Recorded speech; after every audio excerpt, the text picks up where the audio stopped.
Hello, everybody, and welcome back to New Books in Middle East Studies. I'm James Dorsey, the co host of the channel. Today, we'll be talking about Usaama Al-Azami's new book, Islam and the Arab Revolutions, the Ulama between Democracy and Autocracy. While Osama's book focuses on the responses of several prominent Muslim religious scholars towards the 2011 popular Arab revolts in Egypt and Tunisia that toppled long standing autocratic leaders and the subsequent counter revolution, it is in effect about much more. It is about the relationship between the clergy and the state in the Muslim world, and about the theology and jurisprudence that is central not only to revolts, but to the competition between major Middle Eastern and Asian Muslim majority states to define what constitutes Islam, and particularly moderate Islam, in an era of geopolitical transition. Usaama Al Azmi, welcome to the show. Thank you, James. It's really an honor to be a part of this, and I'm really looking forward to our conversation. Thank you. We have a lot to cover in the next hour, but let's start with your intellectual biography. Tell us about the journey that took you to writing this book. Sure. Thank you very much again. This book has been a work that, in some respects, I started thinking about. Sorry, just to show off the text itself. Please do. I started thinking about really as the Egyptian coup was unfolding. I didn't think necessarily that I was going to write a book about this topic, but it was the way in which Islamic religious scholars responded to sort of the coup and then the subsequent massacres that kind of punctuated the summer of that year was something which I found profoundly concerning on a personal level. And so this kind of touches on an aspect that I talk about in the introduction of the book, my own positionality with respect to this subject, because I am also trained in, as well as being an academic in sort of Near Eastern studies, that's what my doctorate was in. I'm also trained as a seminarian, shall we say, one of the ulama that we're speaking of. And in a sense, that tradition of scholarship is about also exemplifying certain moral sort of standards. And so part of the impetus behind this book, though I don't sort of talk about it very substantively in the intellectual history component of it, but rather a little more in the epilogue, was the concern that people who are supposed to be moral exemplars were behaving in ways that weren't terribly exemplary in some instances. And so, that kind of drove me to think about these questions. And also, on the way, I wrote a few sort of pieces that were more journalistic in the Huffington Post, in the Middle East Eye. But eventually, when I sat down and started writing seriously, the entire book quickly sort of unfolded before my eyes, in a sense. And I think it was a wonderful opportunity for me, despite the difficult subject matter at times, to reflect on the way in which sort of the Islamic tradition can be read in dramatically different ways in the modern period, and can be used to advocate for democracy, and can be used to advocate for autocracy, and indeed, unfortunately, harsh crackdowns against pro-democracy activists. So I hope that gives something of an idea of the motivations behind the book. Sure. Perhaps we can start discussing your book with you giving us a bird's eye view of Sure. the various scholars that populate your book, their differences when it comes to popular Arab revolts, and more generally towards political authority, and why it matters. Right. It's a very broad question, and I'll try and give a kind of broad sweep overview of the text. And I should highlight, so on the cover of the book, I've actually got a couple of scholars. So these two are scholars, and this is Mohammed bin Zayed, who I believe David Kirkpatrick in the New York Times, perhaps in 2019 or 2020, described as the most powerful sort of leader or ruler in the Middle East, and I think that's very true. Now, the scholars whom I've only picked a handful of scholars to look at in this text, and I picked them because they are usually very prominent figures. They are, in some cases, the Grand Mufti or the most senior sort of Muslim jurist in a country. In some cases, they are people like Yusuf al-Qaradawi is a scholar who was sort of very liked by the Qatari state to the point that he was given his own show on Al Jazeera, the sort of Qatari news channel, that was deeply influential in kind of fomenting the revolutions in late 2010, early 2011. But part of the reason I kind of give look at specific scholars in this way is because a lot of this is actually a bit of a an academic analysis or a granular sort of intellectual history of the kind of doctrines that are being put forth by scholars who are either pro-democracy or pro-autocracy. And so there's a fair amount of, in a sense, juristic discussion to be found in the book, which I try and make as accessible as possible and as sort of readable as possible, but sometimes it's a little involved. I have 9 chapters to the text, an introduction, a conclusion, and also an epilogue. And then I also have a handful of appendices, 3 appendices, which are translations of, I think, important documents from sort of either from the period or from the not too distant past that shed further light on the sort of statements of certain individuals. So the main scholar I start the book with is this figure, Yusuf al-Qaradawi, who is a fascinating figure in his 90s right now, an Egyptian who's domiciled in Qatar for the last 50, 60 years now. So, most of his life was in Qatar, but he was a graduate of the Azhar, which is the most prestigious, arguably the most prestigious seat of learning in the Sunni world, based in Cairo. And he was one of the Azhar's most sort of recognizable graduates. He was a very successful student, and he went through the Azhar from its feeder schools at high school level all the way to the doctorate level. But at the same time, he was a member of the Muslim Brotherhood, someone who had met with the founder of the Muslim Brotherhood, which is kind of hard to believe now that people are alive who'd met him, because he dies in 1949, Hassan al-Banna. And, Qaradawi, who's born in 1926, is someone who would have met him in his teens and early 20s, perhaps. But someone who considered himself really a student of Banna and a devoted member of the Muslim Brotherhood, even though after he went to Qatar, he was no longer really a formal member of the sort of the institution structure. And so those two identities are fascinating because in some respects, the Arab Spring turned out to be a contest between those two identities in the Islamic realm. And Qaradawi, I think, illustrates that tension within his own sort of activities during this period.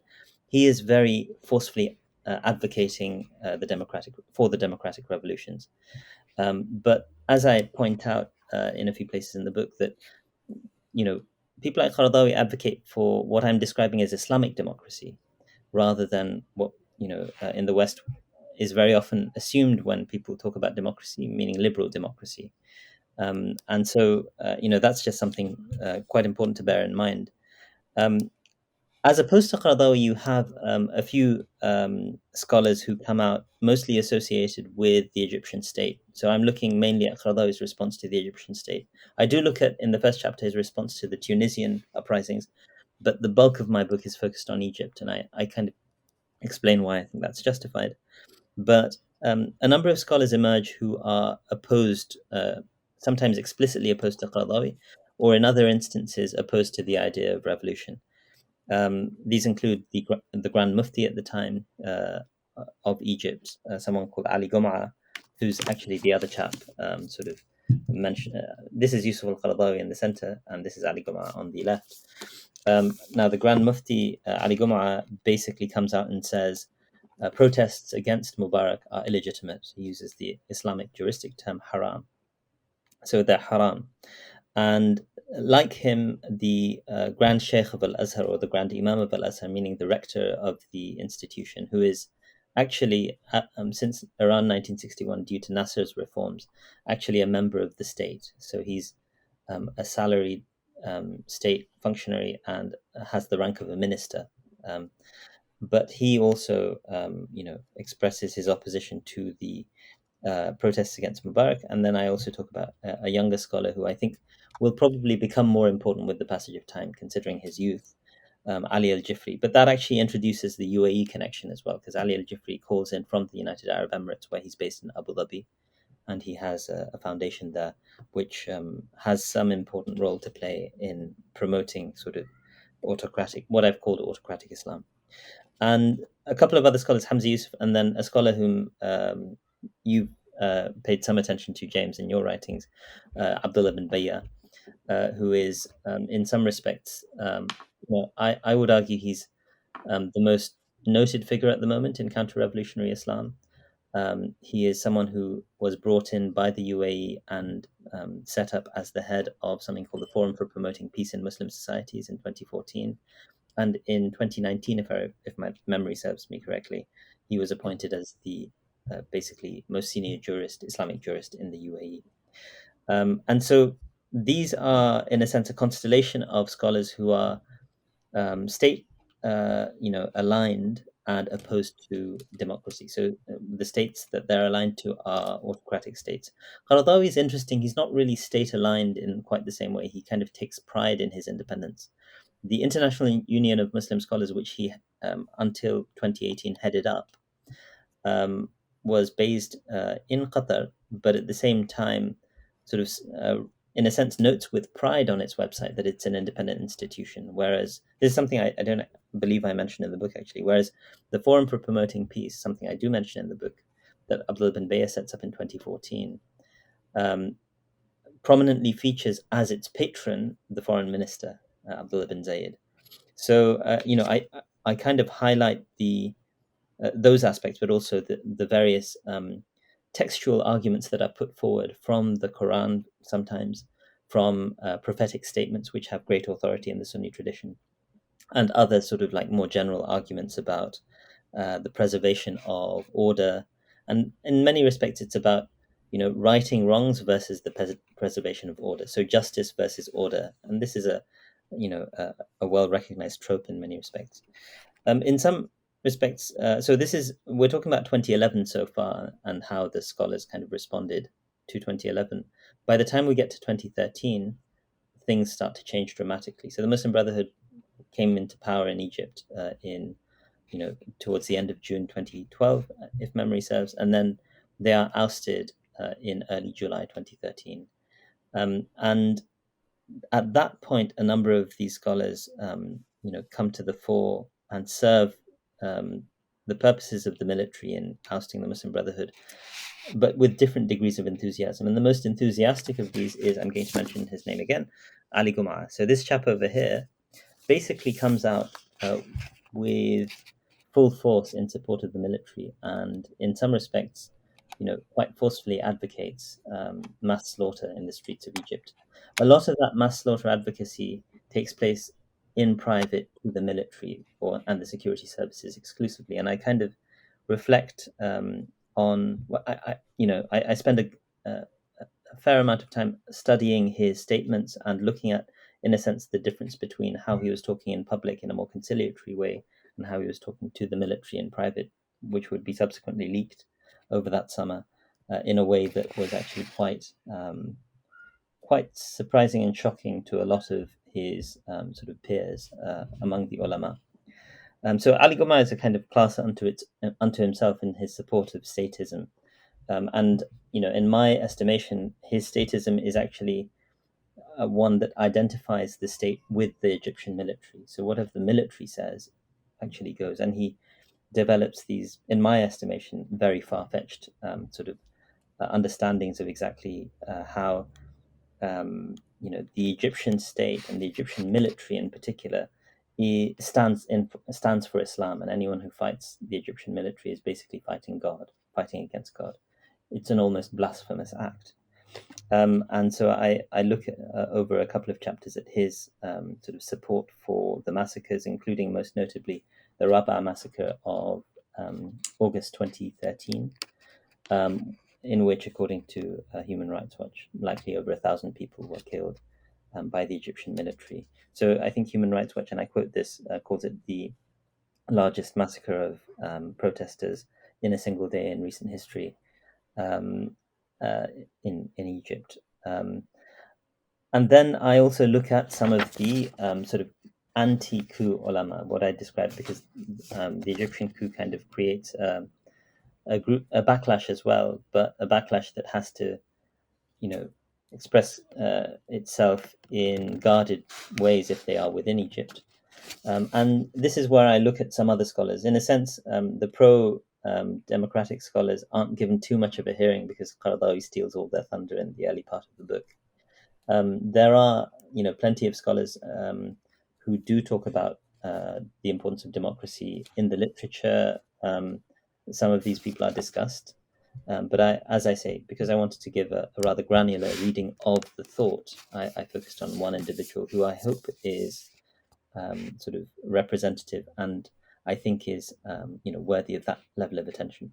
So these other scholars, their sort of like opposition to the coup is highlighted, and then finally, sort of in a kind of the chapter before the conclusion, I engage in something of a reflection on where this kind of fatwa giving to justify, in my view, highly immoral acts of murder um, comes from. How can it be justified within the tradition? And it's a bit more of an academic debate there. I'm looking at what some scholars have said, and I point out actually I think these scholars are misreading the classical tradition in some respects. And then I also look at what's happened beyond Egypt, and this is something I hope to explore as we were discussing, James, before our sort of session started. I hope to explore in a future book the idea of um, what are the implications of authoritarian Islam? How does authoritarian Islam articulate itself systematically as a serious ideology of state? We theorize democracy, but I'd like to, in that book, also theorize autocracy. And that book I conceive of as a bit more of a work of political theory. So I will also engage in a critique of sort of the theorizing of autocracy in that book, and perhaps the attempt to construct a theory of democracy as well. That I hope gives a good overview. The conclusion is kind of a summary of how it's a kind of analytical summary of the various positions and what I think were important to important drivers and motivating factors that led to a particular perspective. And as I say, I offer something of a personal epilogue in which, I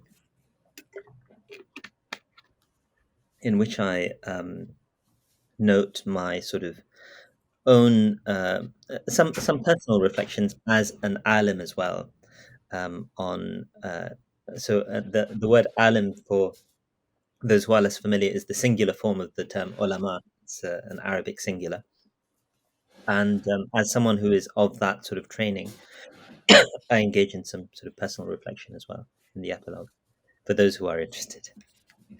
Thank you. Before we get into looking at the individual positions of the various prominent Muslim religious figures that you describe in your book, I want to actually drill down a little bit on what you said uh, just now and put it's somewhat in a somewhat more broader context than Egypt, and much Right, more in a context of what the legal issues are that right, Muslim scholars are dealing with.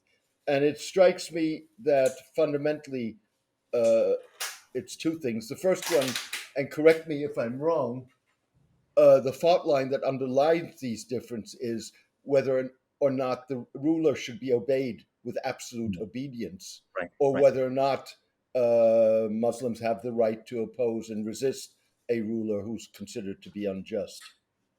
So this is in so many respects the crux of the debate, the theological debate, you could say, on this issue, and it goes back to a verse in the Quran, verse 459. So chapter 4, verse 59, where the Quran says, "Obey God and obey the Messenger," meaning obey God and obey the Prophet Muhammad. Wa ulil amri minkum, and those in authority among you. And this is historically generally been understood to be political authority, those in political authority among you. So, um, that that's I've only quoted the first part of the verse. I'll come to the second part in a moment.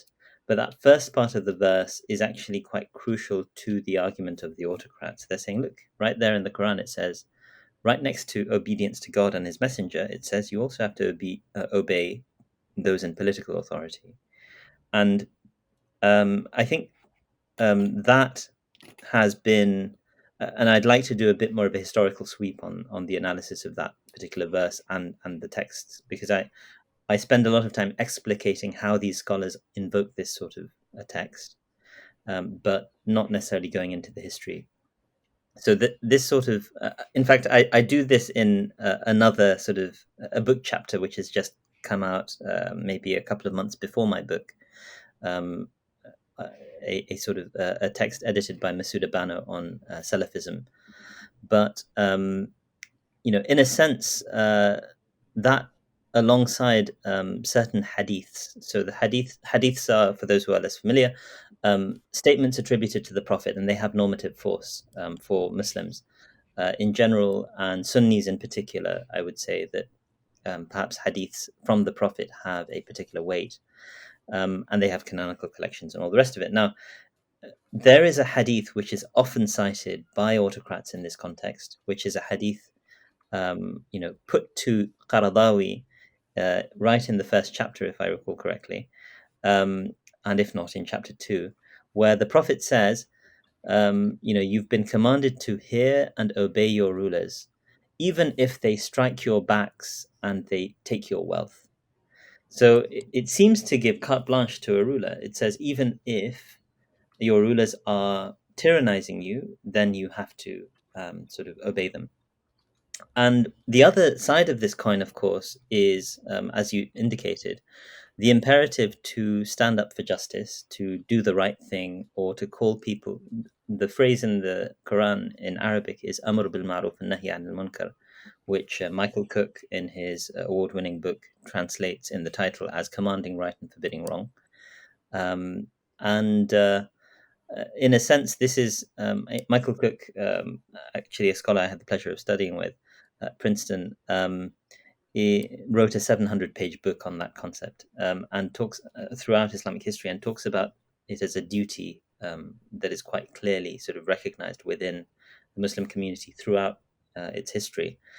And part of that duty is to also, correct injustices in wider society, including sort of trying to set aright,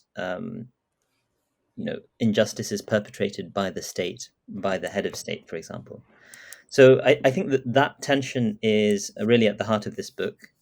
I'll just sort of conclude by pointing out that in addition to having this duty of commanding the right and forbidding wrong, there are plenty of hadiths as well which sort of appear ostensibly to contradict this duty of just hearing and obeying, and even if they strike your backs and take your wealth. And it's really a question. It's a theological question of reconciling apparently sort of conflicting evidence. So, just as one example of one hadith and one example of a verse, the hadith that would seem to be relevant here is the Prophet saying the greatest form of jihad, which, in the Islamic sort of tradition actually refers to struggle of any kind. But the Prophet says in a hadith, the greatest form of jihad is to stand before a tyrant and command them to right and forbid them from wrong, and to be killed for it.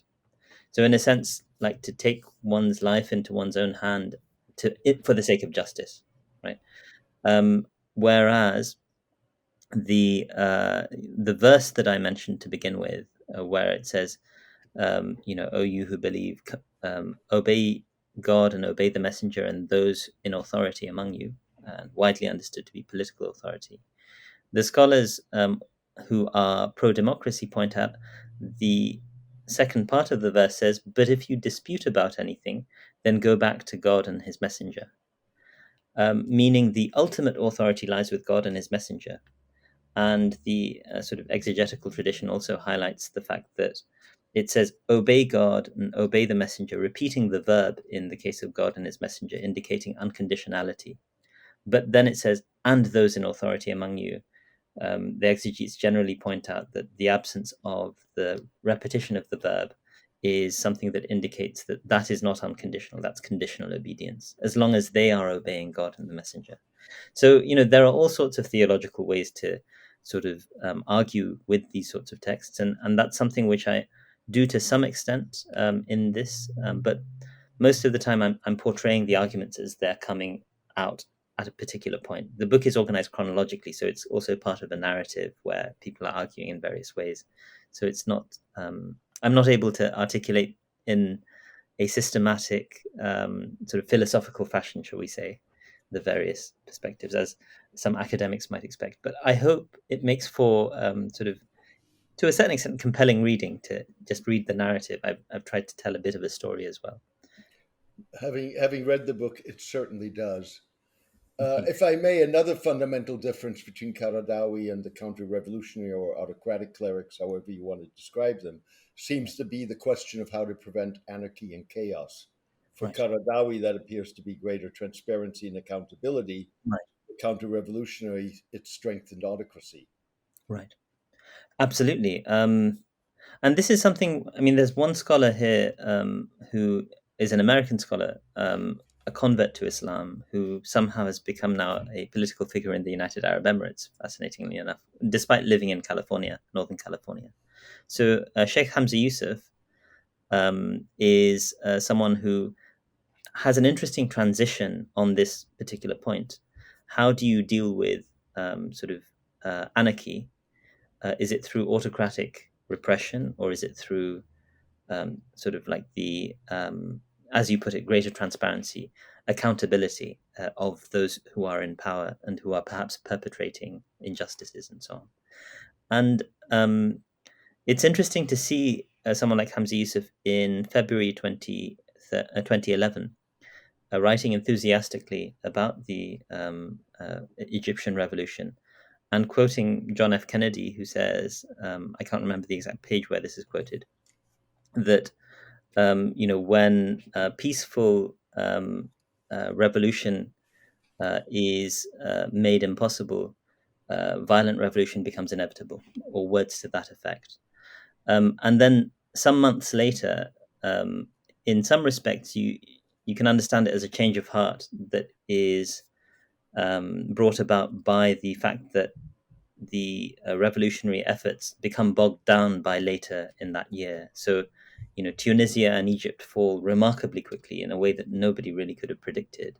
But then Libya ends up in civil war. The Syrian uprisings, the Bahraini uprisings, of course, failed because of the Gulf unity on that question. Interestingly enough, so the Qataris supported the suppression of the Bahraini uprisings, despite supporting the sort of ousting of Mubarak and Ben Ali.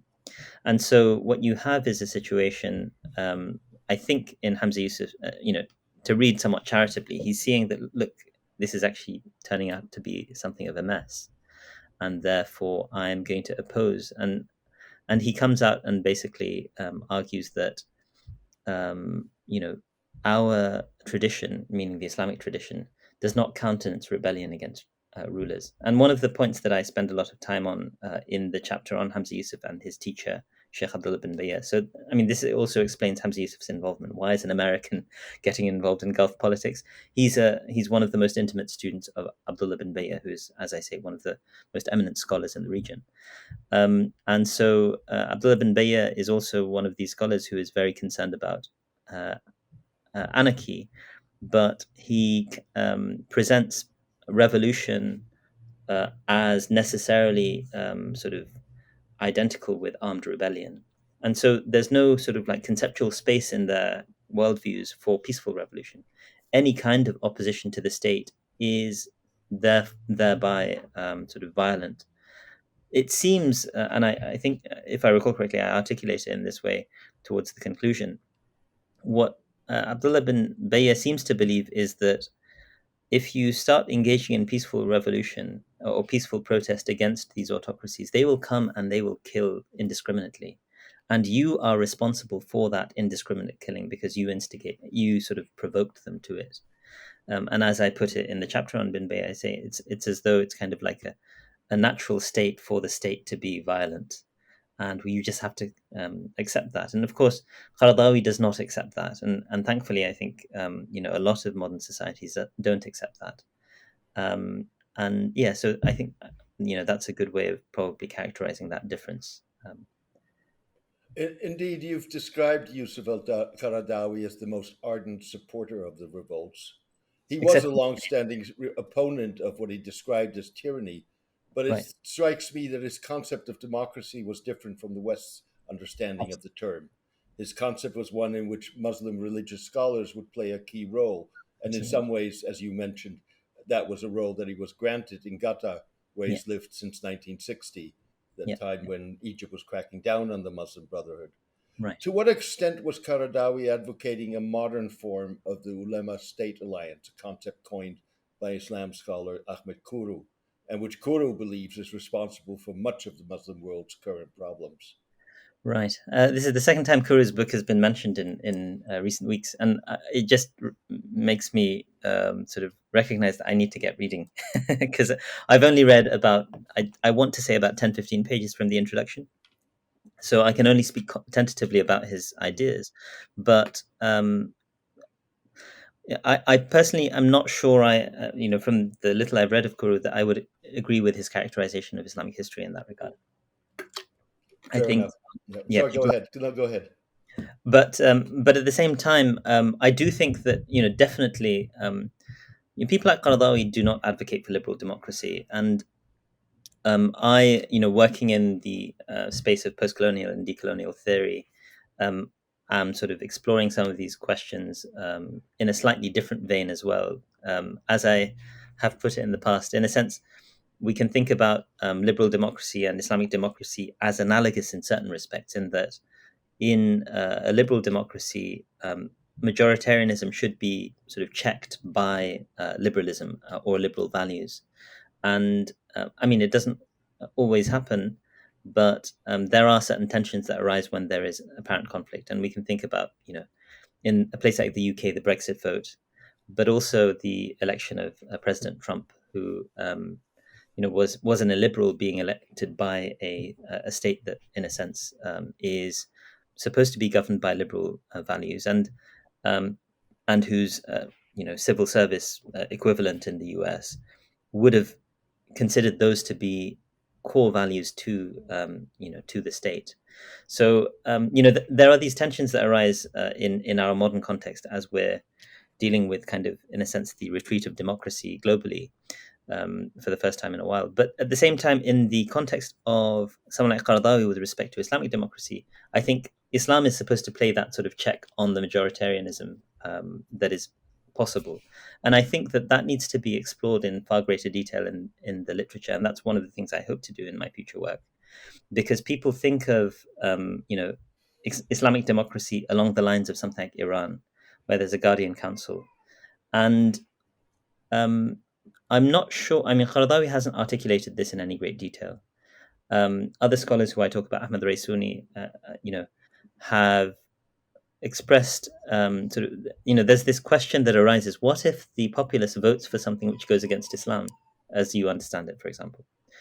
And people like Ahmed Raisuni have mentioned in passing, well, we haven't really gotten to that stage of the discussion yet, but we should be thinking about it as well.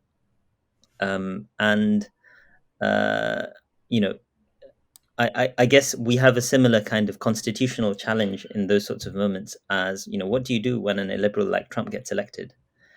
Um, I'm not sure the answers are very clear cut, but at the same time, at risk of sort of talking for too long, and please feel free to interrupt me, James. Please don't hesitate. No, no, please continue.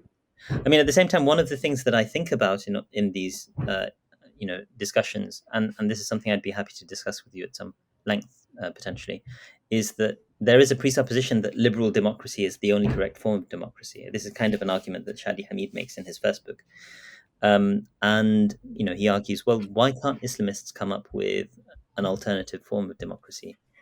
And the usual fears that are brought up is the right of minorities, respect for human rights, respect for the rights of women, and so on. I think that those, what I would say, from thinking within an Islamic conceptual paradigm is that um, Islam would have respect for human rights, rights of women, and I forget the third thing I mentioned, but and the rights of minorities, but they are framed in different ways to the liberal tradition, and these get sort of awfully complicated, but they need to be explored systematically. And I can give one sort of like maybe unusual example. Um, when in early Islam, Muslims came into territories where there were um, basically Zoroastrians, what Muslims considered to be Zoroastrians. I'm not very well informed on the actual nature of Zoroastrian doctrine, but they practiced incest as part of their sort of religious practices. And Muslim jurists discussed among themselves, well, I mean, should we countenance that within our domain? Is that something that we can legitimate? And the more or less the sort of agreed upon position was, they can operate according to their own sort of norms within their own communities. If they come to our courts, then we will sort of separate those marriages. And I think that sort of legal pluralism is not really possible to countenance within the structure of most modern states, and that's potentially a lack of flexibility that was to be found in the pre-modern period, but is no longer really sort of possible to countenance. Apologies, my son is making noises. I don't know if that's coming through on the sound, No, that's but fine. yeah, but I do think that these questions can be potentially quite complicated and need to be explored quite systematically. What I would say as a final kind of comment is that um, the the presupposition that is often defaulted to in discussions, and this was commented on by Pascal Menoret, who's a colleague of mine at Brandeis University in a lecture he gave at Oxford, I want to say about 3.5 weeks ago. He was just saying that you have different approaches to the study of Islam. You have sort of what he described as the jihadologists, whose work in some respects serves to inform the intelligence community in the West about how to deal with the most extreme forms of Islam as a security threat. You have the transitologists, who are basically studying Muslim groups where they think, okay, there are liberal possibilities here, and that's why these groups are good, because they tend towards liberalism, and we can hope and aspire that they will move towards liberalism. And then he said, but I see myself within the post-colonial sort of like space, where actually what we need to think about is, why does sort of liberalism need to be a reference point for these people?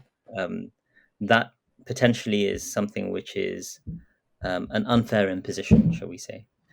And I think that that's a place where there is space for considerably nuanced discussion, in my view, because as I see it, and I'm speaking for a moment as a theologian here, the Islamic tradition has ways of conceiving of human rights that don't maybe match up entirely with sort of liberal conceptions of it, because of different assumptions at the beginning, or ways of thinking about minority rights which don't match up with liberal assumptions. Um, and those are worth us exploring before assuming that actually Islam doesn't respect doesn't respect minority rights, doesn't respect women's rights, etc. And yeah, I mean, yeah, I think there's a lot more I can say about this. I was teaching a class at Oxford yesterday about this as well. We were talking about, well, yeah, citizenship rights. We think about everyone getting equal citizenship rights. um, uh, do you mind if I conclude with this anecdote on citizenship? Sure. Or No, please do. Please do. okay, so we were just talking about this is actually last week's class. Yesterday we were talking about something slightly different. Um, so I teach a class on modern Islamic thought as part of the MPhil and MSc courses at sort of St Anthony's College in Oxford, and we were just reflecting on the idea that this is kind of from Jonathan Brown. He has a fascinating paper on apostasy, which is obviously a big sort of like question in modern Western debates about Islam and freedom. And uh, he kind of has this throwaway comment, I want to say, in the beginning of that paper, where he basically says, well, there's something to be asked about, what's a sort of a more reasonable system, a system where the bar for entry is extremely high very often, but once you're in and you are a citizen, you enjoy, a wide gamut of rights, or one where the bar for entry is remarkably low, but there's no right of exit. Okay, and what I was saying is that, look, the bar for entry is so high. Like my wife happens to be like an immigrant into the UK, and we had to pay through the nose over a period of 5 years to be able to, and this is not unusual for immigrants, and in many respects, it's an extremely intrusive process in the UK. I think it might be in other countries as well, and you know. It doesn't feel great, right? But in a sense, we've come to accept that. We don't sort of think about the fact that actually, Muslims in Muslim countries, very often the discourse says, well, Christians are second-class citizens. I mean, someone who's technically not a citizen is not a citizen to begin with, right? So, it's an unusual sort of way of framing sort of the discussion, I think, when we bring other participants into the discussion who will maybe bring a different perspective on those sorts of questions. But yeah, that's enough of sort of me. Thank you.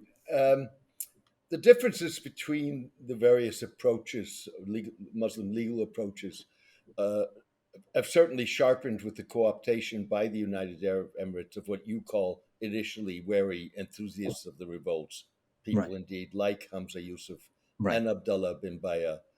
Tell right. us more about the co-optation and why the UAE needed to acquire foreign compliant scholars in the absence of a class of Emirati ulama.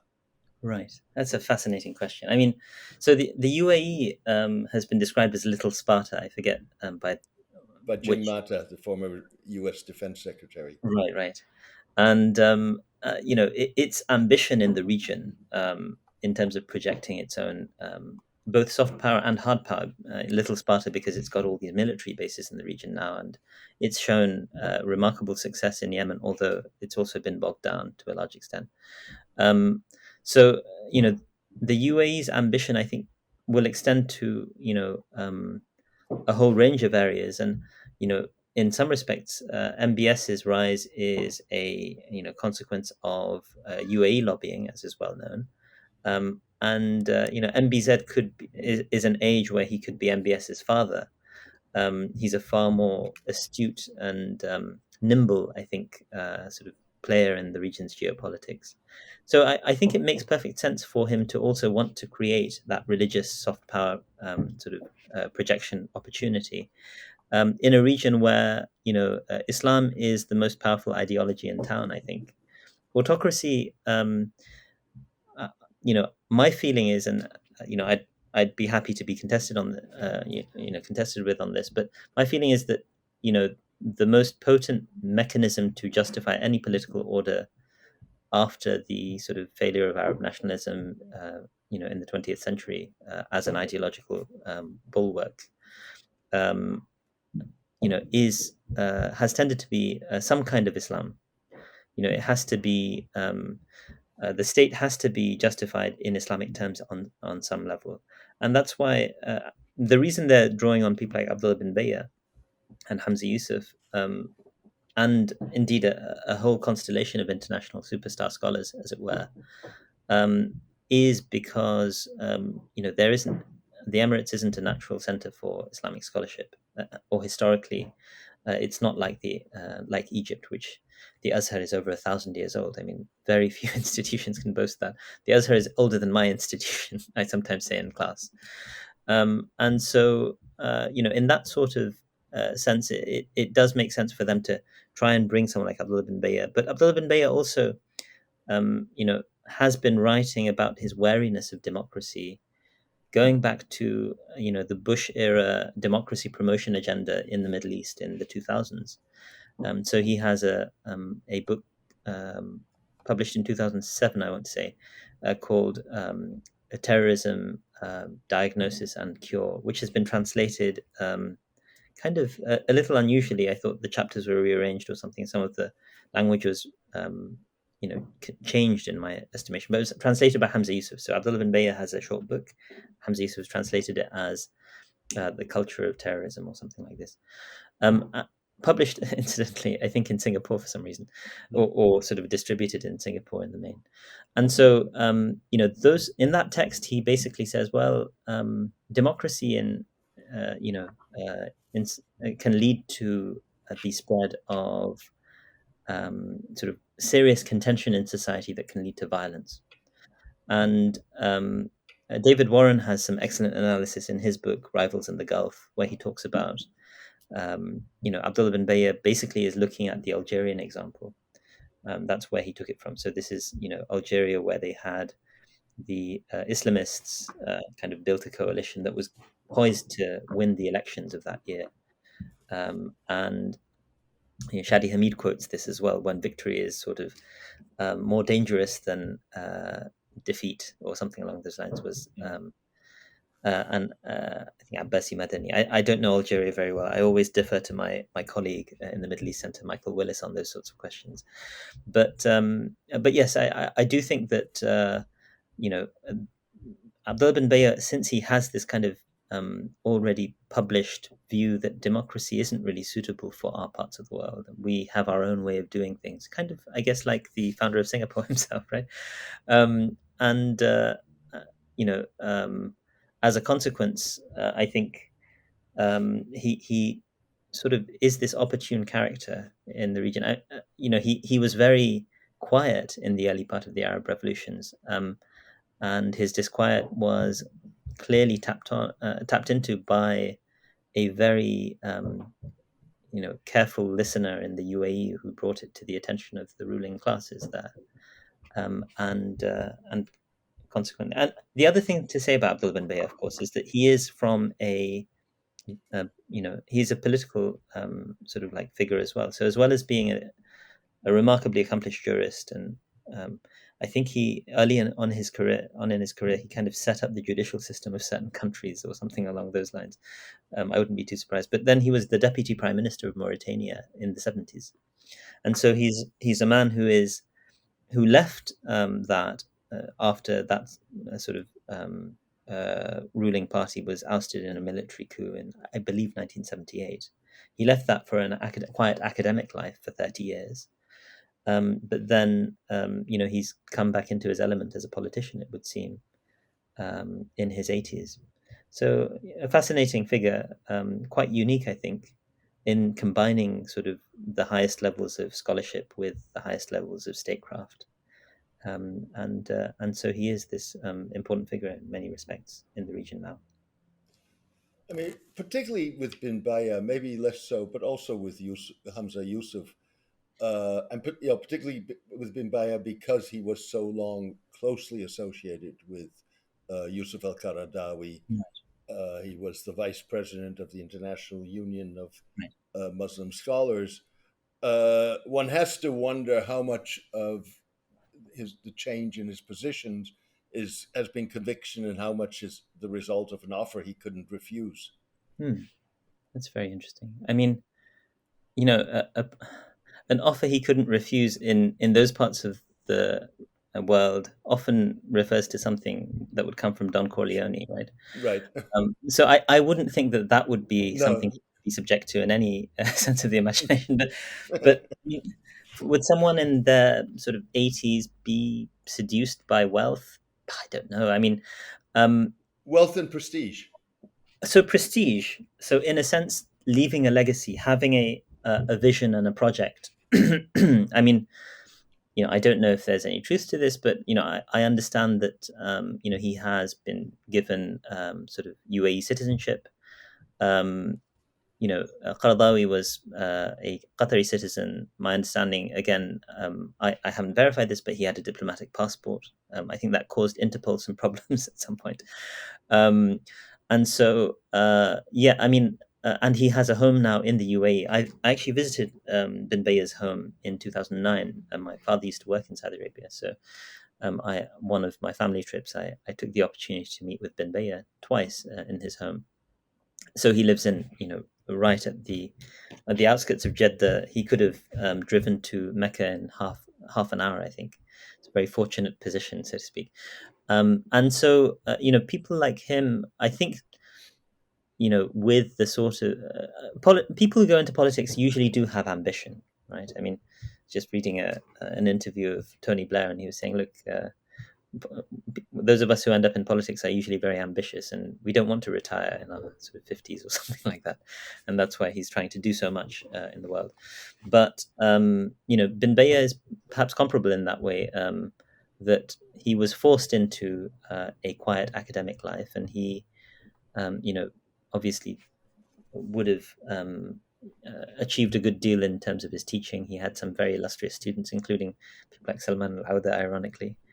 And now perhaps it's his final years. He's thinking, okay, well, I do also have a vision for the world that I see potentially something I can realize some of in the course of this, and I'm being supported by a state. At the same time, um, there seem to be these kind of long-standing ties that David Warren talks about between the Emirates and the UAE and the Mauritanian sort of like state. Hamza Yusuf, to a certain extent, he had his early Islamic education after conversion in the Emirates as well. So there are those sorts of ties.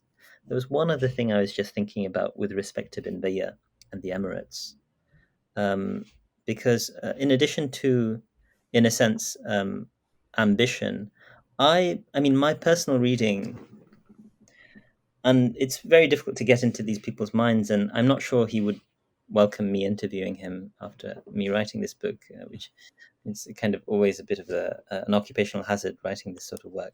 But I think he was genuinely concerned about anarchy in the region, and he genuinely, I mean, this is the point that I make in the chapter as well, that for him, autocracy was the normal, and um, people, yes, there's certain unpleasantness. Sometimes you get a bad ruler, and they'll, treat you badly.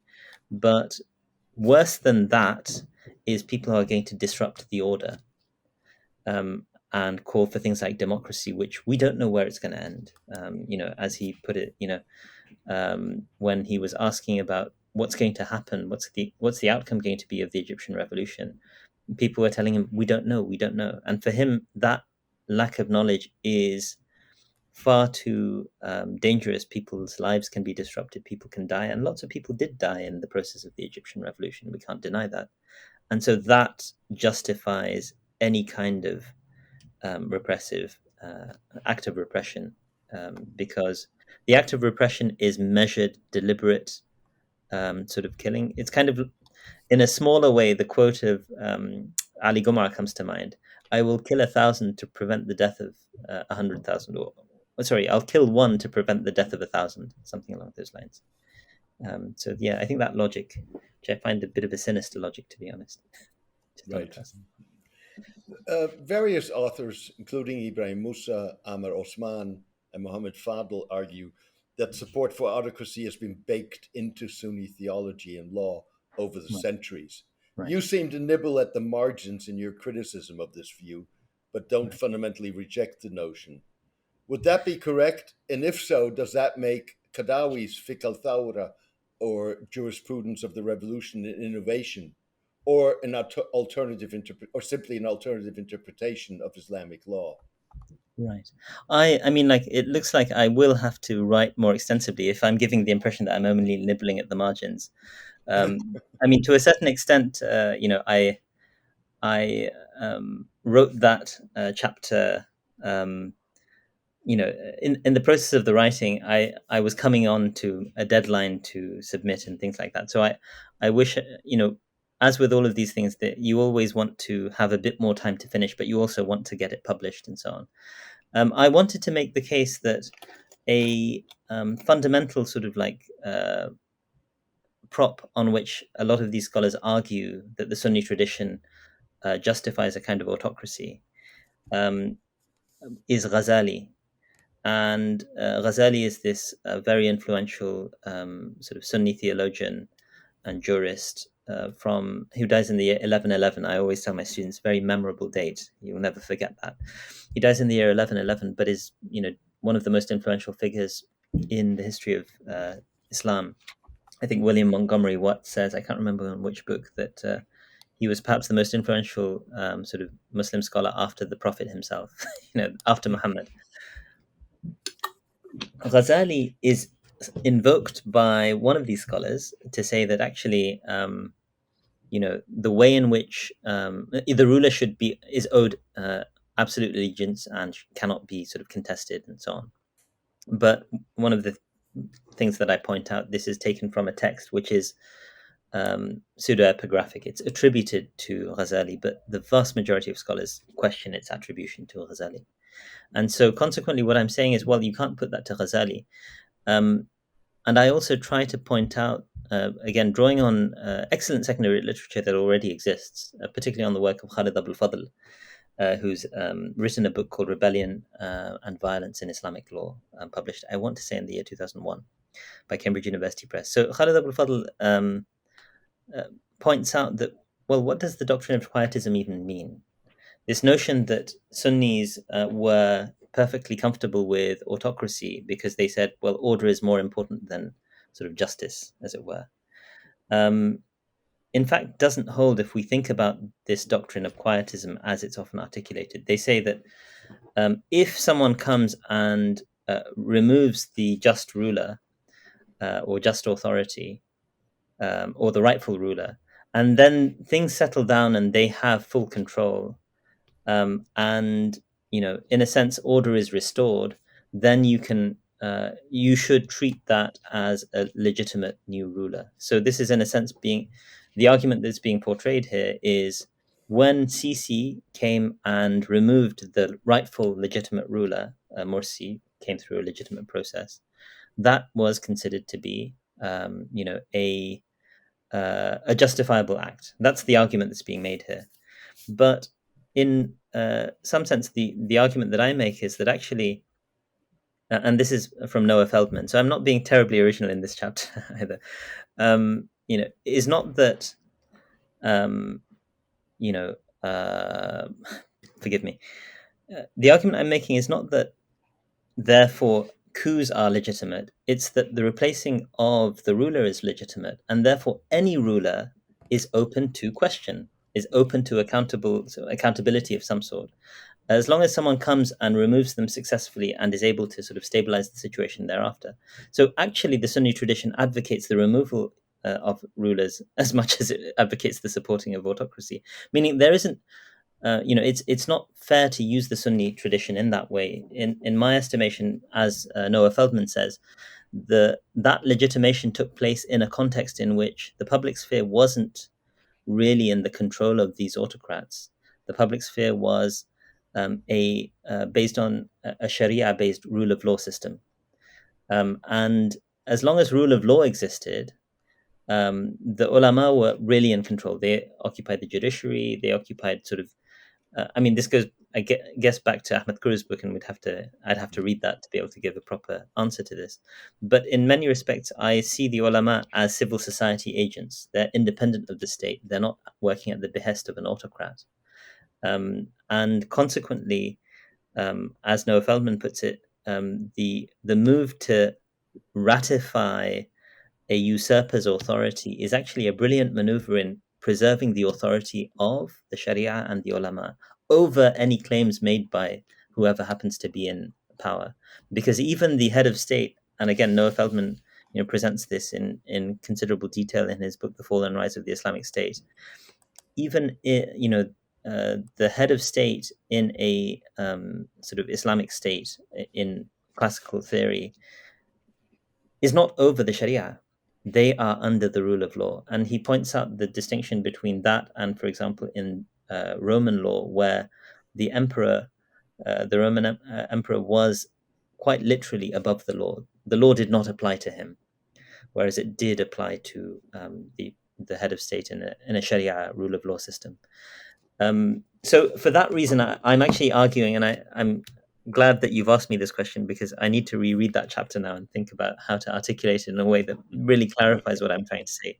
That no, actually, you can't draw on the classical tradition and in a straightforward way, say that it justifies autocracy. Actually, it also justifies rebellion, right? Right. Osama, unfortunately, the clock is ticking. We I could do easily apologize for go my. on. No, this was fascinating. We could go on for another hour. I'm sure we. However, before I let you go, tell us what you are working on now. Or before I let you go, tell us what you are working on now and what your next project will be. Thank you. I mean, I really need to thank you for inviting me to this, and I'm very gratified for your interest in my book, and I'm really looking forward to learning about your book as well because it covers some of the some similar terrain as well. But at the moment, I'm looking at a few projects actually, as tends to happen, and I'm not sure which is going to win out in being published first. I am, currently hopefully publishing a short translation of a book by Qaradawi where Qaradawi is basically taking on extremist sort of yeah extremist theological sort of doctrines, and he doesn't name it in that book because it's published actually in 1978, so it's quite early in this entire sort of like maelstrom of the emergence of certain types of theology. But these are in some respects a direct confrontation with the interpretation certain interpretations of Sayyid Qutb's work, so the very famous sort of ideologue of the Muslim Brotherhood, dies in 1966, hanged by Nasser. And so I do have that coming out. It's a short book. It's a short translation of it. The Arabic title is ظاهرة الغلو في التكفير, and I'm still thinking about exactly how to choose the, how to translate that. But roughly, the sort of phenomenon of excess in excommunication or potentially extremism in excommunicating other believers, basically. So that's one small project, but a larger project which would hopefully come follow up on this text is looking at giving a closer look to the doctrines of autocracy that have really underpinned the Arab counter-revolutions. So I'd like to do a closer reading of Bin Bayya's work, look at how it fits into the sort of the emerging Middle East, new Middle East, as it were, and in as I kind of indicated, I'd like to have an element of political theory there that also engages in a constructive project of thinking and articulating an Islamic democratic theory. So, that's what I look forward to, and I find it very exciting, but it's just about getting down to the work at this point. Usaama Al-Azami, those sound like great projects. Thank you for being on the show today. I really enjoyed it and wish you all the best and take care. Thank you for having me. Okay.